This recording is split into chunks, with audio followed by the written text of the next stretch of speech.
महाराष्ट्र के अमरावती से एक सनसनीखेज मामला सामने आया जिसे मानवता को शर्मसार कर दिया। 12 सालों से एचआईवी संक्रमित बच्चों की सेवा कर रही एक आश्रम और उसके प्रमुख समाज सेविका गुंजन को निशाना यहां बनाया गया है। ये मामला अब सिर्फ एक अपराध नहीं बल्कि सीधे सीधे हिंदू समाज पर जिहादी हमला है।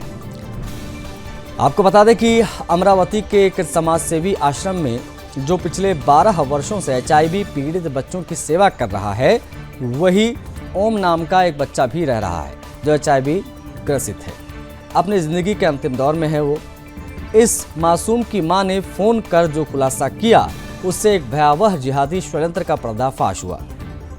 एचआईवी पीड़ित ओम की मां एक विवाहित हिंदू महिला है जिसे इमरान नाम के जिहादी ने पहले धमकाया। इतना ही नहीं, उसकी मासूम बेटी को उसने बेच दिया और बेटे को अमरावती के इस समाजसेवी आश्रम में ले जाकर छोड़ दिया।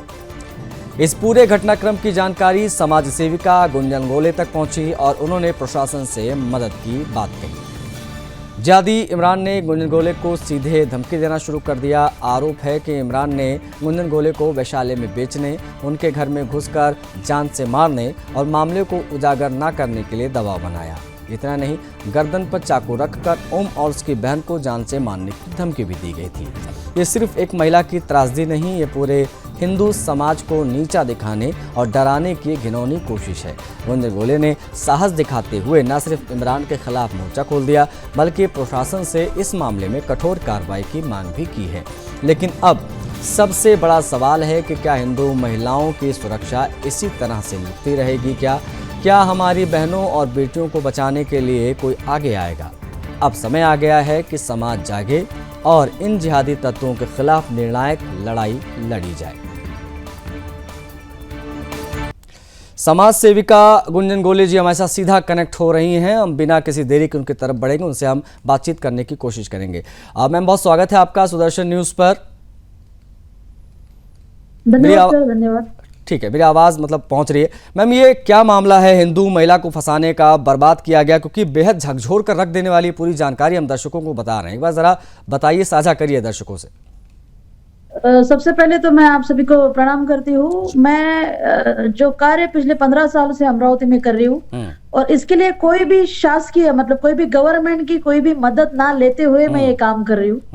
और 1 महीने पहले मेरे यहाँ पे जो बच्चा आया हुआ है वो 16 साल का है और उसका वजन है 15 किलो खाली। वो लास्ट अपनी लास्ट स्टेज पे है वो जी। और उसकी मम्मी जो है वो छोड़ के गई थी हमारे यहाँ पे, ये बताकर कि मैं इसको पाल पोस नहीं सकती हूँ, मैं 200-250 रुपए रोज से काम करती हूँ और मेरे लिए नामुमकिन है, तो प्लीज आप इसको अपने यहाँ पे रखिए। तो जब उसको रखा, 2 दिन पहले मुझे मॉर्निंग में कॉल आया कि मेरा बच्चा कैसा है। तो मैंने उनको बोला क्या आपका बेटा जो सीरियस है और ये अंतिम के साथ रहना चाहिए, आपको अगर कुछ प्रॉब्लम्स है तो आप प्लीज मुझे बताइए, मैं आपको हेल्प करती हूँ। बट मेरी ये इच्छा है एक माँ होने के नाते कि आप जब तक वो बच्चा जिंदा है तब तक आप उसके साथ रहिए, मैं आपकी पूरी व्यवस्था भी करती हूँ, आप चिंता मत करिए। उसी दौरान इमरान नामक जो इंसान उसके साथ था, उसने वो फोन खींचा उसके हाथ से और उसने डायरेक्टली बोलना शुरू कर दिया कि वो बच्चे को तुझे ही संभालना पड़ेगा, तेरे को मोदी पैसा देता है, मोदी की तू बेटी है और तेरे को पैसे इसी काम के मिलते हैं। जबकि मुझे कोई भी कभी भी कोई सरकारी यंत्रणा से मैं कोई 1 रुपए भी आज तक लिया नहीं पिछले 15 सालों से। और उसने डायरेक्टली बोला कि मैं अमरावती का हूँ, जमील कॉलोनी का हूँ, गुलिस्ता नगर जमील कॉलोनी उसने एड्रेस बताया। हमारे यहाँ पे एक इरविन नामक हॉस्पिटल है गवर्नमेंट का, वहां पे तू आ, तुझे मैं देखता हूँ, अगर तू यहाँ नहीं आएंगे तो मैं तेरे घर के अंदर आके तेरा रेप करता हूँ, तुझे मार डालता हूँ, जला डालता हूँ। इस दौरान उसने काफी पॉलिटिशियन लोगों के भी नाम लिए और बहुत ही गुंजन जी मैं रोक इसलिए रहा हूँ क्योंकि छोटा सा हमें ब्रेक लेना है, लेकिन जब ब्रेक से लौटूंगा तो आपसे समझूंगा कि इस जिहादी ने आपको धमकाया क्यों। एक चीज़ ये, दूसरी चीज़ ये मैम कि आपने प्रशासन से क्या कोई मदद मांगी, वहां से क्या आया जवाब, ये भी मैं आपसे समझूंगा, क्योंकि कहा यह भी जा रहा है कि उसने मासूम बेटी को भी बेच दिया था। आपको बता दें कि बेहद हैरान कर देने वाली, मानवता को शर्मसार कर देने वाली एक खबर जो है वो महाराष्ट्र के अमरावती से आई है।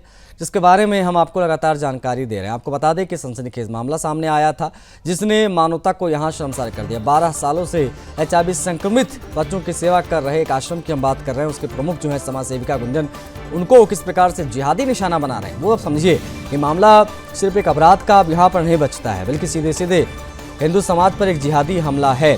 हमारे साथ गुंजन जी लगातार जुड़ी हुई हैं, उनसे हम एक बार फिर से बातचीत करने की प्रयास करेंगे, कोशिश करेंगे। गुंजन जी, इस जिहादी ने आपको किस प्रकार से धमकी दी, मैं चाहूँगा यहीं से शुरू करें आप। और आपने क्या प्रशासन उसके बारे में जानकारी दी कि क्या प्रोफाइल आपकी है, क्या आप काम करती हैं और जिहादी ने आपको धमकी क्यों दी? क्या सपोर्ट कोई मिलता प्रशासन के स्तर पर आपको दिखाई दिया? प्लीज बताइए।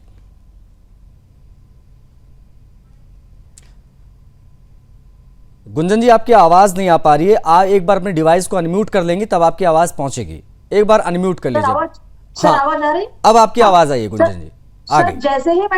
जैसे ही मैंने वो बच्चे की माँ को बोला कि आपको यहाँ आना है, तो वो जो गुस्से से गर्म हो गया और उसने मुझे बोला कि ये नहीं आएगी। और उसने जब पॉलिटिशियन लोगों के, मोदी जी का जब उसने नाम लिया, तो मैं तब तक मेरा फोन रिकॉर्डिंग पे नहीं था। मैंने जैसे ही मेरा कॉल रिकॉर्डिंग शुरू किया तो उसको मैसेज जो गया, कॉल हैज बीन रिकॉर्डेड, तब उसकी तब उसका गुस्सा बहुत बढ़ गया और फिर वो गाली देना शुरू कर दिया उसने। और उसने मुझे बोला कि तू मुझे नहीं जानती, मेरा पुलिस भी कोई मेरा बाल बाका नहीं कर सकते, मोदी भी मेरा, वो बहुत ही गंदे तरीके से बोला। और मुझे उसने बोला कि भारत की उसने 4 से 5 रेड लाइट एरिया के नाम लिए और वहां पे मैं तुझे भेज सकता हूँ, मैं तेरे को भेज डालूंगा, कोई बीच में नहीं आ सकता, कोई मोदी भी कुछ नहीं कर सकता। ये उसकी मैंने कंप्लेंट पुलिस स्टेशन में 2 दिन पहले दी और लोकेशन साइबर में भी उसका हमने कंप्लेंट किया। मेरे जो कॉल रिकॉर्ड्स थे, कम से कम 7 से 8 कॉल रिकॉर्डिंग उसके हैं और कंटिन्यू मेरे को कॉल कर रहा था, वो भी हमने रिकॉर्डिंग्स दिए। पुलिस प्रशासन से अभी तक जब आपसे मैं बात कर रही हूँ अभी भी उसको पकड़ा गया नहीं है। बट काफी अमरावती में जितने भी बड़े लोग हैं, संगठन है, सभी पक्ष के लोग हैं, महिला है, सभी तो सपोर्ट में है अभी। जैसे ये सब वायरल हो गया मीडिया में जी। उसने जो छोटा बच्चा है उससे जब मैंने पूछा तो उसने मुझे एक बहुत ही धक्कादायक बात भी बताई कि 1 साल से वो ये फैमिली को तकलीफ दे रहा है। नागपुर के GMC हॉस्पिटल, जो गवर्नमेंट का हॉस्पिटल है, वहां पे ये मिला था उनको। और तब से इसने इसके मम्मी को अपने जाल में फंसा के अपने पास रखता है, काम को जाने नहीं देता। 8 से 9 महीने पहले ये बच्चे की एक बहन थी जी, जिसको इसने घर में ही उसके साथ अत्याचार किया, बलात्कार किया, इस बच्चे के सामने, उस माँ के सामने भी।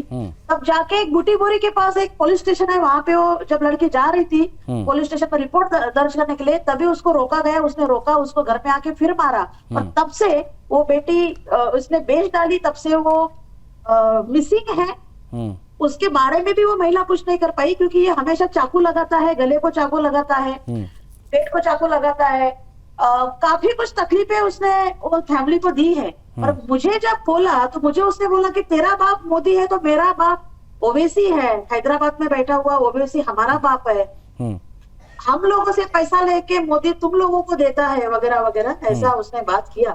अभी प्रशासन को तो हमने रिक्वेस्ट की है, पुलिस प्रशासन को रिक्वेस्ट की है, हमारे यहाँ के जो पालक मंत्री उनको भी रिक्वेस्ट की है, क्योंकि मैं पिछले 15 साल से ये काम कर रही हूँ। अगर मेरे जैसे औरत पे अगर ऐसा हमला होता है या घर में अंदर आके रेप करने का अगर मेरे को कोई धमकी दे रहा है, तो सामान्य जो स्त्रियां है, सामान्य जो महिला है, उनकी सिक्योरिटी का क्या? बिल्कुल, ये बहुत ही बड़ा प्रश्न है। और ऐसा काफी महिलाओं के साथ होता है, बेची जाती है, मारी डाल जाती नहीं, वो तो गुंजन जी, अब चूंकि आप समाज सेविका हैं, आप इस प्रकार की चीजों को लगातार देखती आ रही हैं, तो यू नो वेरी वेल, आप जानती समझती हैं कि इस प्रकार से क्या चीजें होती हैं। लेकिन आपको नहीं लगता कि कठोर से कठोर कार्रवाई की आवश्यकता है? आपके माध्यम से ही सही, लेकिन इस प्रकार की चीजें सामने आई हैं तो जरूर उसको प्रशासन को गंभीरता से लेना चाहिए। उसी प्रशासन को नहीं, हम सबको, पूरे समाज को आगे आना चाहिए। बिल्कुल, सबसे बड़ी बात है कि ऐसी जब बात होती है तो हमें चुप भी छोड़नी चाहिए, हमने चुप नहीं रहना चाहिए। मुझे लगता है कि आज तक काफी महिलाएं चुप रही होगी, इसलिए इस हराने की इतनी हिम्मत पड़ी है कि वो मेरे तक आया हुआ है। प्रशासन ने इतनी कठोर कार्रवाई लेनी चाहिए कि इसके आगे कोई भी ऐसी हरकत करने के लिए उसकी हिम्मत ना हो। और 3 दिन हो गए उसका लोकेशन नागपुर निकला हुआ है, लोकेशन नागपुर में है। कल दोपहर तक लोकेशन अमरावती का था। पुलिस प्रशासन ने अगर एक दिन में कार्रवाई की होती तो कल ही अरेस्ट किया जाता था अमरावती से। आज मैं ऐसे बच्चों को संभालती हूँ, आज मेरे पास बच्चे हैं, मेरा आश्रम सिटी के बाहर है, मेरे जानो रात को कभी भी कोई आ सकता है, दिन में कोई आ सकता है। जिस तरह से मुझे बोला कि रिकॉर्डिंग चालू रख, मैं अंदर आके ये करता हूँ, तो मतलब डर रहा है नहीं ना। नहीं, क्या आपको कोई सुरक्षा वगैरह प्रदान की गई प्रशासन की तरफ से, क्योंकि ये तो आपको खुली धमकी जिहादी दे रहा है? नहीं लगता कि आपको आवश्यकता है, क्योंकि आप सेवा कर रही हैं इन बच्चों की? सर कुछ दिया गया नहीं है, जबकि लोकेशन नागपुर का यहाँ से 17-18 घंटे पहले निकला है, अभी तक उनको पकड़ा भी नहीं है। मेरे तो विनती है सब प्रशासन से, और मेरे को चिढ़ा, मतलब जिस बात से उसने चिढ़ा है कि तू मोदी की बेटी है। आप देखिए 8 दिन पहले, एक महीना पहले मोदी को बता देना, जो लैंग्वेज उसकी थी सेम वही रिकॉर्डिंग में मैं आपको शेयर कर सकती हूँ, वही उसी लैंग्वेज में उसने मेरे को धमकी दी है। अच्छा, ये कोई पाकिस्तान के बॉर्डर पे नहीं हो रहा है सर, ये सिटी में हो रहा है, हार्ट ऑफ द सिटी में हो रहा है। ये अपने आप में हैरान कर देता है कि मतलब वो तो आतंकवादी इस प्रकार की बात करते हैं, ये जो जिहादी हमारे देश में हैं ये इस प्रकार की बात करते हैं।